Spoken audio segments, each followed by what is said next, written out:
Another day, another cryptic post from Amy Duggar. The niece of Jim Bob and cousin of Josh, Amy has been estranged from her infamous family members for years now. For the most part, however, over the past few years, Amy has mostly kept quiet about this relationship. She's gone about her business and gotten married and welcomed a son, and generally wished her relatives well while keeping her distance from them, of course. All of this changed when Josh Duggar got arrested on charges of child pornography possession, however. Amy could no longer remain silent, not when she considered all the direct and indirect victims of her cousin's alleged crimes. Early on, shortly after Josh was taken into custody, Amy labeled him an evil monster. She has since doubled down on this accusation, wondering for all to see and hear just what happened to make Josh this way.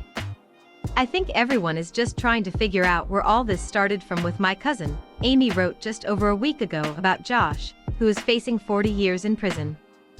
"I'm just going to be real about it all," she added. "Of course our family will be cross-examined. This is sick, and so evil." Pretty much impossible to argue with anything Amy said there, isn't it? Now, meanwhile, Amy has hinted that she went through her own obstacles while growing up, even if she didn't grow up under the same roof as Jim Bob, Michelle, and their minion of children.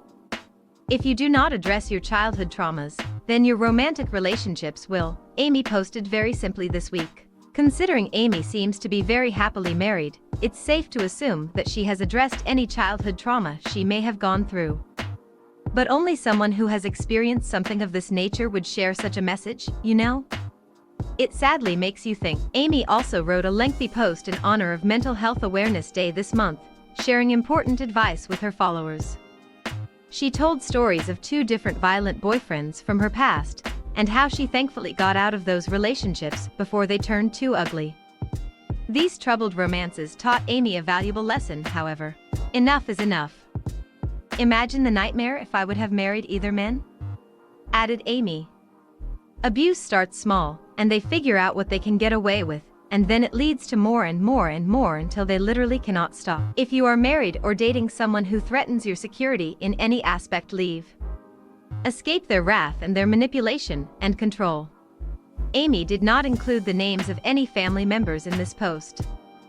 But she previously wrote about how women need to be confident and strong and to do what's best for them and their kids, even when it's difficult. She didn't include any names in that post, either. Is there any doubt, though, that Amy is desperately trying to get through to Amy Duggar and to impart upon her a simple message: leave. Leave Josh right now.